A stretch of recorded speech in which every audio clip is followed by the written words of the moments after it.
pertemuan bahkan Kadang-kadang ya. Apakah polisi perlu diperluas kewenangannya, Pak, sesuai dengan minimal draft yang saat ini kita lihat beredar? Ya udah lihat draft yang beredar. Ya.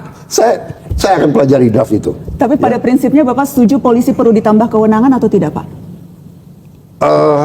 Pada prinsipnya polisi harus diberi wewenang yang cukup. Sial hari-hari ini, Pak, terutama karena kalau kita lihat daftar RUU yang akan segera dibahas di DPR, RUU kepolisian, RUU kejaksaan, hingga RUU penyiaran, Pak Presiden. Dan dalam berbagai RUU ini tampak ada pola yang mirip, Pak. Wewenang aparat negara diperbesar, warga negara diperkecil perannya. Baik, saya jawab ya. Jadi terima kasih. Ya, ini akan saya perhatikan. Saya memang percaya dengan sistem ya. Tadinya Menko Polkam, habis itu Kapolri. Kan ada juga kalau tidak salah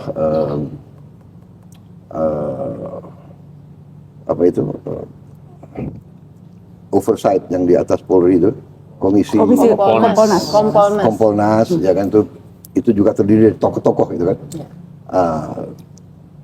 Kemudian kita juga punya, ya kita kan punya sistem politik bahwa semua undang-undang itu kan dibahas oleh semua partai politik yang dipilih oleh rakyat, kan begitu kan? Ya, jadi itu ya. Tapi terima kasih masukan itu, saya akan kasih perhatian khusus sekarang. Mungkin alinea akan saya pelajari. Ya. Sebetulnya tadinya saya anggap undang-undang TNI adalah hanya masalah yang krusial, itu kan hanya masalah penambahan usia pensiun. Tiga pasal, Pak. Iya. Tapi yang intinya kan itu yang ada perubahan. Yang lain kan tidak ada. Tapi kita nggak tahu ada apa enggak, Pak. Soalnya nggak pernah dibuka. Loh, tapi kan dipelajari oleh semua partai, termasuk partai oposisi di luar pemerintah kita. Dan iya kan? Kembali ke itu, Pak, karena prosesnya yang tidak transparan, draft yang terkadang tidak kerap. Nah, Anda kan punya wakil rakyat. Kan ada sekian ratus wakil rakyat, tidak semua di pemerintahan. Benar nggak? 80% koalisi Bapak. Iya, 80%, oke. Tapi kan kalau mereka tidak setuju, bagaimana? Jadi dalam arti, mari kita koreksi itu. Kalau tidak puas dengan transparansi, kita bikin transparan. Tapi jangan ngarang gitu loh. Ya kan? Ngaku bahwa ini draft. Ya kan? Orang kita aja belum, saya sendiri sebagai presiden belum bikin surat ke DPR kok. Ya udah lihat draft yang beredar. Ya. saya akan pelajari draft itu. Tapi pada prinsipnya Bapak setuju polisi perlu ditambah kewenangan atau tidak, Pak? Pada prinsipnya polisi harus diberi wewenang yang cukup untuk melaksanakan tugasnya. Ya. Kalau dia sudah diberi wewenang cukup, ya kenapa harus ditambah? Jadi ini tinggal kita menilai secara arif gradasi itu, ya kan? Kalau polisi sudah diberi wewenang yang cukup untuk melaksanakan tugasnya, ya kan, untuk memberantas kriminalitas, memberantas penyelundupan, narkoba dan sebagainya, melindungi masyarakat, keamanan tertiba, saya kira cukup.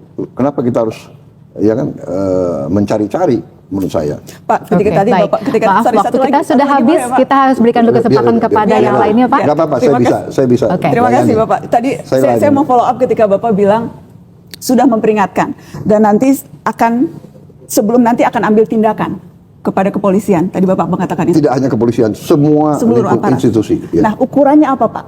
Mana momen indikator yang Bapak rasa ini memang sudah waktunya ambil tindakan? Apakah beragam kasus yang terjadi belakangan? Apakah itu belum cukup untuk Bapak mengambil tindakan seperti tadi kata Bapak? Saya kira kita bisa melihat, ya, saya umpamanya nanti akan menilai apakah penyelundupan narkoba berkurang. Kedua, apakah penyelundupan barang-barang terlarang berkurang. Ya, intinya itu yang saya sampaikan ke semua aparat penegak hukum. Narkoba harus kita perangi, sangat berbahaya untuk anak-anak kita, cucu-cucu kita. Very dangerous is narkoba. Ya. Kemudian penyelundupan bahan barang-barang itu membunuh pabrik-pabrik.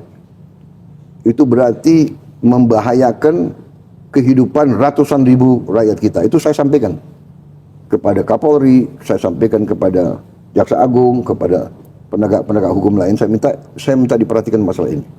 Tapi saya terima, nanti akan saya bicarakan dengan tokoh-tokoh koalisi supaya ada transparansi. Tiap undang-undang ya ada dengar pendapat, undang semua stakeholder, dibahas, ya kan? Tapi juga kita harus juga nanti mungkin Mensesnek dan tokoh-tokoh kita bahwa naskah yang sah itu diungkapkan kepada masyarakat. Ini yang sah. Naskahnya supaya nggak beredar macam-macam fiktif. Tapi ini kan biasa orang Indonesia kan, benar nggak? Sebelum saya umum ke kabinet sudah banyak daftar kabinet yang beredar dan yakin gitu loh. Ya kan, saya bicara orang dekatnya Pak Prabowo, iya kan? Daftar harapan itu Pak. Daftar harapan. Orang-orang yang ngarep mau. Terima kasih Bapak Presiden. Jadi titip RUU Polri ya Pak. Terima kasih. Untuk dikawal Ya, langsung. Titip RUU Polri Pak. saya berkepentingan karena kita butuh polisi yang terhebat. Terhebat yang bisa diawasi. That is kunci.